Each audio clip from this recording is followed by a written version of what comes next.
15A का question 21 हल करेंगे। क्वेश्चन है 6 छात्रों के भार क्रमशः 20, 30, 40, 50, 60, 70 किलोग्राम हैं। उनके माध्य भार निकालिए। तो क्वेश्चन नंबर 21 में देखिए, माध्य भार बराबर क्या हो जाएगा? सभी भारों का योगफल बटा भारों की संख्या। तो देखिए इसका कैसे निकालेंगे। सभी भारों का योगफल तो कितना है? 20 plus 30 plus 40 plus 50 plus 60 plus 70। तो देखिए कितना हुआ? 1 2 3 4 5 6 भार हुआ। तो भारों की संख्या नीचे लिखना है, यानी 6। ठीक है, जितना भार है 1 2 3 4 5 6, उसको 6 नीचे लिखेंगे। देखिए भारों की संख्या और सभी भारों का योगफल जो दिया हुआ है क्वेश्चन में। 6 छात्रों का भार है 20, 30, 40, 50, 60, 70 किलोग्राम। तो देखिए इसका आंसर आ जाएगा, इसको जोड़ेंगे। देखिए 3 2 5, 5 4 9, 9 5 14, 14 6 20, 20 7 27। तो यहाँ पे लिखेंगे 270। 27 हुआ, एक जीरो भी है साथ में, तो 270 भागा 6। तो 6 से इसको काटेंगे। देखिए 6 चौक 24, 3 इधर गया, 6 पचे 30, यानी 45 किलोग्राम इसका आंसर हो जाएगा। यानी माध्य भार जो हो जाएगा वो 45 किलोग्राम। क्वेश्चन नंबर 22 देखिए, 5, 0, 6, 1/4 तथा 8.3/4 का माध्य निकालिए। तो देखिए माध्य बराबर क्या होता है? सभी प्रेक्षणों का योगफल बटा प्रेक्षणों की संख्या। ठीक है, तो देखिए सभी प्रेक्षणों यहाँ पे कौन कौन दिया हुआ है? 5 प्लस 0 प्लस 6 प्लस 1/4 प्लस 8.3/4 भागा। अब देखिए ये कितना है? 1 2 3 4 5 है। ठीक है, प्रेक्षणों की संख्या देखिए, सभी प्रेक्षणों का योगफल तो हो गया, सबको जोड़ दिए। अब प्रेक्षणों की संख्या तो गिनेंगे इसको, 1 2 3 4 5। ये पूरा पूर्णांक में है तो इसको भी 1 मानेंगे। 1 2 3 4 5, 5 हुआ। तो 5 लिखेंगे नीचे, जितना प्रेक्षणों की संख्या रहेगा उतना लिख देंगे। अब इसको देखिए हल करेंगे तो इसको जोड़ते हैं। देखिए पहले इतना जोड़ लेते हैं, तो 6 5 11 हो गया। तो लिखेंगे 11 प्लस 1/4 प्लस इसका पूर्णांक तोड़ेंगे तो 8 चौक 32, 3 35। तो यहाँ पे लिखेंगे 35/4। ठीक है, भागा कितना है? 5। देखिए 5 और 6 और 0 को जोड़ दिए तो 11 आएगा। 1/4 को इसी यहीं ऐसे ही रहने देंगे, प्लस 8.3/4 का पूर्णांक तोड़ देंगे तो आ जाएगा 35/4। अब क्या करेंगे? देखिए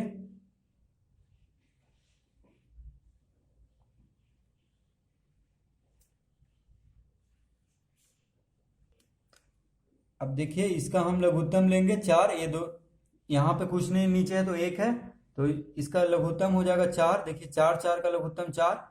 यहाँ पे 11 चौक कितना हो जाएगा? 44 प्लस यहाँ पे 1 हो जाएगा। देखिए प्लस 4 से एक बार में तो ऊपर 35 हो जाएगा। अब नीचे कितना है? नीचे है 5। ठीक है, देखिए 5 ये नीचे हुआ, ये तीनों का लघुत्तम लेंगे तो 4 होगा। तो यहाँ पे 1 है तो 1 से 4 में लगाएंगे, भागा देंगे तो 4। तो 4 गुने 11 44 लिखेंगे। यहाँ पे 4 से एक बार में लगेगा तो 1 गुने 1 1। यहाँ पे 4 से एक बार में तो 35 गुने 1 35। अब इसको जोड़ देते हैं, तो इसको जोड़ेंगे तो हो जाएगा। देखिए 35 44 और 1, तो 35। देखिए 44 1 45, 45 और 35 हो गया 80। तो यहाँ पे लिख देते हैं 80/4। फिर टोटल कितना है नीचे? 5/5 है। देखिए 5 ऊपर से चलते आ रहा है तो 5 को नीचे ही लिखेंगे। ठीक है, तो 80/4 और फिर पूरा में बटा है 5। तो अब देखिए हो जाएगा 80/4 गुने 5, क्योंकि जो हर है उसमें अंश गुना हो जाता है। ठीक है, तो ये हो गया 80/5 चौक 20। 5 चौक 20, तो 20 से कितना बार में कट गया 80, 4 बार में, तो इसका आंसर आ गया 4, यानी इसका माध्य कितना आ गया 4। क्वेश्चन नंबर 23 देखिए, 5 लड़कों की अवस्था क्रमशः 13, 15, 11, 9 और 8 वर्ष हैं। इन लड़कों की माध्य अवस्था बताइए। तो माध्य अवस्था बराबर क्या हो जाएगा, बराबर सभी अवस्थाओं का योगफल बटा सभी अवस्थाओं की संख्या।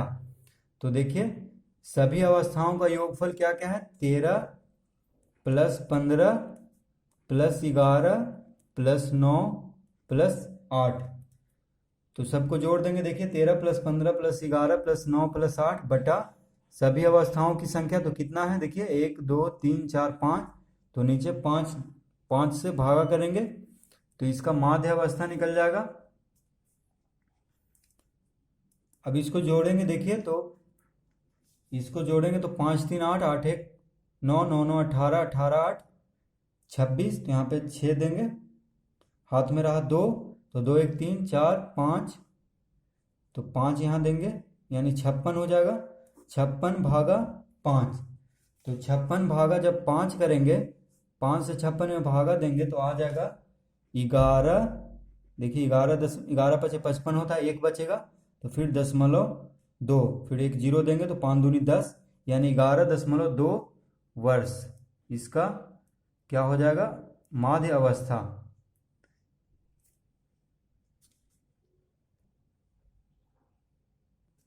देखिए क्वेश्चन नंबर 24, आपकी कक्षा के विद्यार्थी साइकिल से, बस से, पैदल या गाड़ी पर स्कूल जाते हैं। आंकड़ों का संग्रह करने पर पाया गया कि विद्यार्थी स्कूल जाने के लिए वाहनों का उपयोग इस प्रकार करते हैं। तो देखिए यहाँ पे तो दिया हुआ है क्रम संख्या 1 में साइकिल, 2 में वाहन क्या है बस, 3 है पैदल, 4 गाड़ी, 5 है पैदल, 6 पैदल है, 7 है साइकिल, 8 में बस, 9 साइकिल, 10 गाड़ी, 11 पैदल, 12 बस। तो देखिए यहाँ पे कोई विद्यार्थी जो है कोई साइकिल से जा रहा है, कोई बस से जा रहा है, ठीक है, कोई पैदल जा रहा है, कोई गाड़ी से जा रहा है। तो यहाँ पे हमको भरना, इन आंकड़ों में सारणी में रिक्त स्थान को भरिए। तो साइकिल से, साइकिल, यहाँ पे वाहन ऊपर दिया हुआ है, देखिए साइकिल, बस, पैदल, गाड़ी, कुल।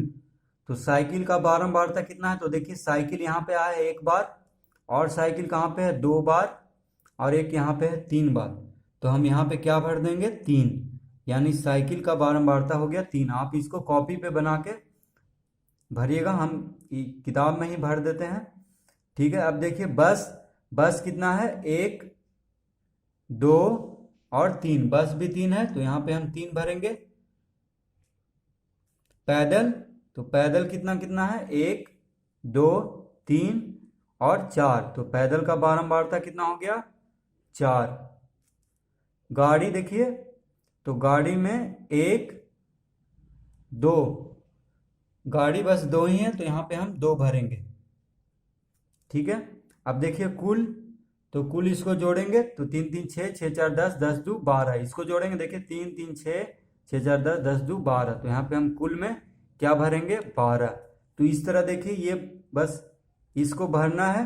और यहाँ पे कह रहा है और न्यूनतम बारंबारता वाले वाहन का उल्लेख कीजिए। तो सबसे जो कम यूज हुआ है, कम प्रयोग हुआ है, उसका वाहन का बारंबारता का उल्लेख करना। तो कौन सा वाहन है जो सबसे कम यूज हुआ है, मतलब कम प्रयोग हुआ है, तो गाड़ी। देखिए 2 ही बारंबारता इसका है, तो हम इसका आंसर लिख देंगे क्या, गाड़ी,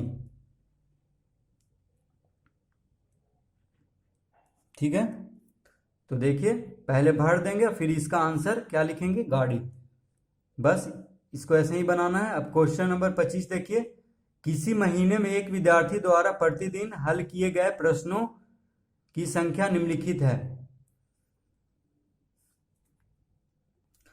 तो ये देखिए प्रश्नों की संख्या है 2 3 4, 3 2 3 4, प्रतिदिन जो हल किया है, यानी एक दिन में पहला दिन 2, फिर उसके दूसरा दिन 3, ऐसे कर करके ये प्रश्नों की संख्या हल किया है विद्यार्थी, ठीक है।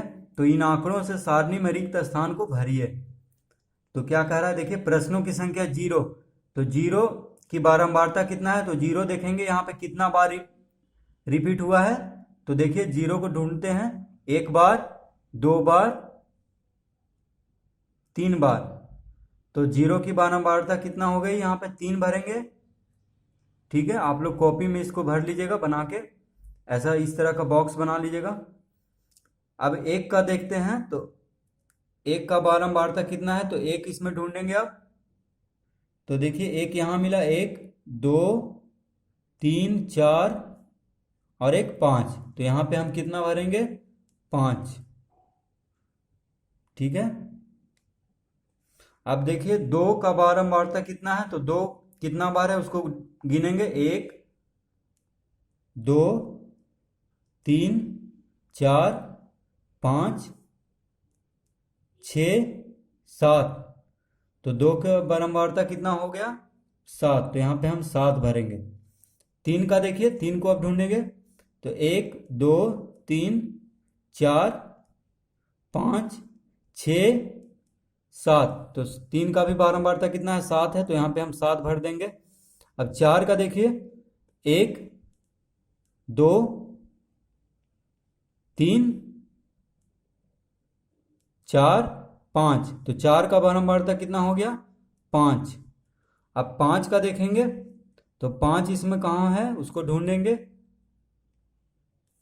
देखिए 1 2 3, 3 ही 5 है, तो यहाँ पे हम 3 भरेंगे। तो बस ये देखिए, ये क्वेश्चन भी हल हो गया है। बस इसको, इसमें से प्रश्नों की संख्या का बारंबारता भरना था। अब देखिए क्वेश्चन नंबर 26, आपकी कक्षा में आपके कुछ साथियों की आयु वर्ष में निम्नांकित है, 13 11 12 14 13 10 13 14 13 12 14 11। उपयुक्त आंकड़ों के आधार पर निम्नांकित रिक्त स्थानों को भरिए। तो देखिए 10 आयु वाला का बारंबारता कितना है, तो 10 को गिनेंगे, देखिए 1, तो 1 है, तो यहाँ पे भरेंगे 1। 10 एक ही बार आया है, तो एक भर यहाँ पे 1 भरेंगे। ठीक है, 11 देखिए, 11 1 2, तो 11 कितना बार रिपीट हुआ है, 2 बार, तो 2 इसका बारंबारता हो गया। 12 देखिए, 1 2, तो 12 भी 2 बार है, तो यहाँ पे 2 भरेंगे। 13, तो 1 2 3 4, तो यहाँ पे भरेंगे 4।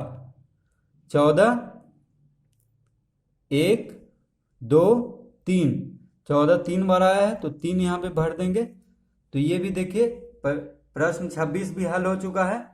अब देखिए 27, आपकी कक्षा में आपके कुछ साथियों के भार किलोग्राम में निम्नांकित हैं। तो देखिए ये सब दिया हुआ है, साथियों का भार कक्षा में, कोई 30 किलो का है, कोई 33 किलो, कोई 31, तो इस तरह से दिया हुआ है। उपयुक्त आंकड़ों के लिए निम्नांकित रिक्त स्थानों को भरिए। तो 30 किलोग्राम कितना बारंबारता है, तो 30 को गिनेंगे, देखिए 1 2 3 4 5 6, तो यहाँ पे भर देंगे 6।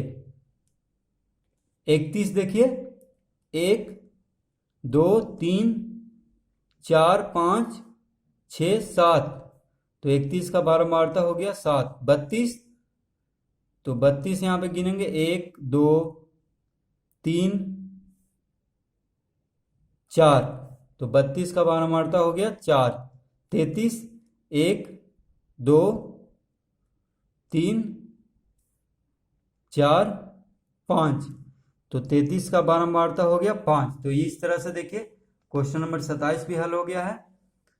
अब 28 देखिए, कुछ तथ्यों को सारणी में लिखते हुए एक व्यक्ति प्रेक्षण 5 का टैली मार्क देना भूल गया था, जिसकी बारंबारता 6 थी। फिर प्रेक्षण 15 का टैली चिन्ह तो लगाया, किंतु बारंबारता लिखना भूल गया। खाली स्थानों में उचित बारंबारता एवं टैली चिन्ह बैठा दीजिए। तो देखिए इसमें हमको टैली चिन्ह देना है और बारंबारता देना है। तो देखिए यहाँ पे प्रेक्षण 5 है, ठीक है, टैली चिन्ह और बारंबारता कितना है, 6। तो देखिए यहाँ पे बारंबारता कितना है, 6 है, यहाँ पे टैली चिन्ह देना है। तो बारंबारता के का ही टैली चिन्ह देते हैं, तो 6 का टैली चिन्ह, बारंबारता 6 है, तो 6 का टैली चिन्ह कितना कैसे होगा, पहले 4 लाइन खींचेंगे, 1 2 3 4, तो फिर इस तरह से इसको कर देंगे तो ये हो गया 5, और फिर एक और लाइन दे देंगे तो 5 1 6 हो गया टैली चिन्ह। ठीक है, अब देखिए पहला में तो टैली चिन्ह भरना था, दूसरा में हमको बारंबारता भरना है। तो 6 का टैली चिन्ह हो गया, यहाँ पे देखिए 4 लाइन दिए, उसको इस तरह से काट दिए तो ये 5 हो गया। अब 5 एक लाइन फिर दिए तो 5 1 6। अब देखिए इसमें बारंबारता भरना है, तो इसको गिनेंगे, देखिए 4 फिर ऐसे काटा हुआ तो 5 हुआ ये, फिर 4 एक ऐसे काटा हुआ तो 5 5 10, फिर 1 2 3 4, तो 5 5 10 10 4 14, तो यहाँ पे भर देंगे हम 14। ठीक है, इसमें टैली चिन्ह दिया हुआ था, बारंबारता भरना था, पहला में बारंबारता दिया हुआ था, टैली चिन्ह भरना था, तो यही इसका आंसर हो जाएगा बस। अब देखिए क्वेश्चन नंबर 29, बिहार प्रदेश के किसी गांव में इस वर्ष के अगस्त माह के लगातार 7 दिनों की वर्षा मिलीमीटर में इस प्रकार पाई गई। तो देखिए बिहार के प्रदेश के किसी गांव में, तो अगस्त माह में जो लगातार 7 दिन वर्षा हुआ था, तो इस दिन था 22वां, वर्षा हुआ है मिलीमीटर में 2.1 मिलीमीटर, 23वां में 23 अगस्त को 16.2 मिलीमीटर, 24 अगस्त को 9.0 मिलीमीटर, 25 अगस्त को 1.9 मिलीमीटर, 26 अगस्त को 20.3, 27 को 3.4, 28 को 8.7 मिलीमीटर। ऊपर के आंकड़ों का अध्ययन कीजिए और निम्नलिखित प्रश्नों के उत्तर दीजिए। अधिकतम वर्षों और न्यूनतम वर्षों के पठन क्या है? तो अधिकतम वर्षों का पठन देखिए क्या है, 20.3, देखिए सबसे ज्यादा यही है यहाँ पे, और न्यूनतम वर्षों का पठन है 1.9, तो बस ये दोनों को लिख देना है पहला में। तो 29 का पहला में देखिए अधिकतम वर्षा का पठन 20.3 मिलीमीटर और न्यूनतम वर्षा का पठन बराबर 1.9 मिलीमीटर, तो इस तरह से इसको लिख देना है। अब देखिए दूसरा क्या कह रहा है, ऊपर के आंकड़ों में वर्षा का परिसर क्या है? तो देखिए वर्षा का परिसर पूछ रहा है हमसे, तो परिसर बराबर क्या होता है, उच्चतम मान माइनस निम्नतम मान, यानी सबसे जो ऊंचा मान है, तो ऊंचा मान कितना आया था, सबसे उच्चतम मान 20.3, तो यहाँ पे लिखेंगे 20.3 मिलीमीटर माइनस न्यूनतम मान, तो न्यूनतम या निम्नतम बात एक ही है, तो निम्नतम मान है 1.9 मिलीमीटर, यानी सबसे बड़ा और सबसे छोटा को घटा देंगे तो वही परिसर हो जाएगा। तो इसको घटाएंगे, देखिए 20.3 में से 1.9 गया तो 18.4 मिलीमीटर इसका आंसर हो जाएगा। ठीक है, यही परिसर हमको निकालना है, बस उच्चतम मान में से निम्नतम मान को घटा देंगे तो आ जाएगा 18.4। देखिए कैसे घटेगा ये, तो 1.9 यहाँ पे लिखेंगे, दशमलव के बीच में दशमलव देंगे, तो 13 में से 9 गया 4, ये हो गया कितना 9, 9 में से 1 गया 8, ये बच गया 1 क्योंकि पैंचा इधर गया, तो 1 यहाँ पे लिख देंगे, तो 18.4 मिलीमीटर।